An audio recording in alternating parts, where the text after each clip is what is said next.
Actually, I'm wearing a t-shirt from the first summer short course I ever taught in. These summer courses fulfill a really important role in biogeochemistry because they allow the crossing of the bridges between departments and instructional lines. I mean, we almost work against biogeochemistry by teaching biology and geology and chemistry, and by putting faculty members in those departments when nature isn't really organized that way. And our field has developed, well, I can't say slowly, it's developing explosively now. It developed late because of, I think, a retardation imposed by the formal organization of scientific disciplines. And it's in these summer courses that bridges are built, and we learn that, in fact, there are no boundary lines in natural science, and we have to just cross them and work in the cracks and not worry about it. But this has slowed things down.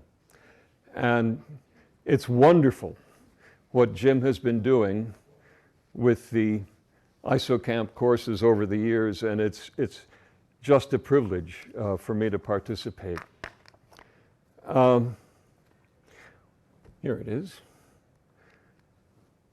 I'm going to talk about carbon's other isotope.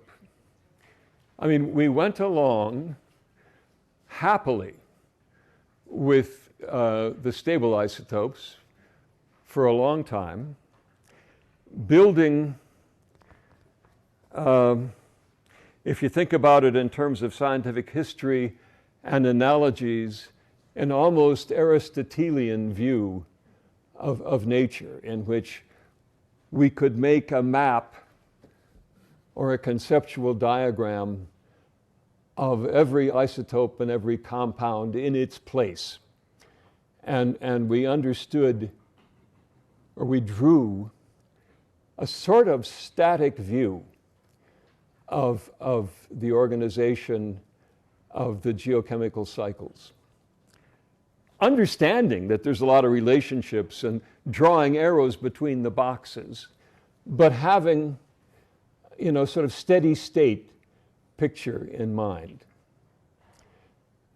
And carbon-14 and its use in biogeochemistry sort of provides a Newtonian transition in which we start thinking about movement and a dynamic organization.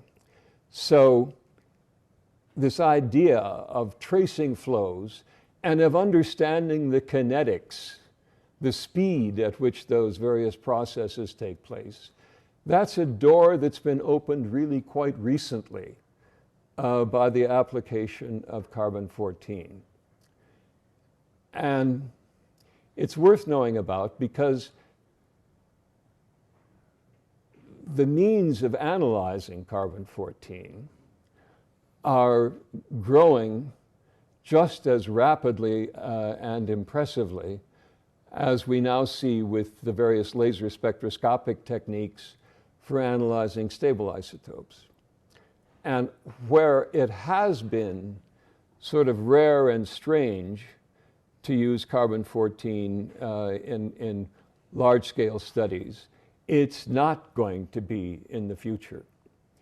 And it's a type of investigation that you'll be encountering, a line of evidence that you'll be encountering more and more, and which I think you will enjoy learning about and using.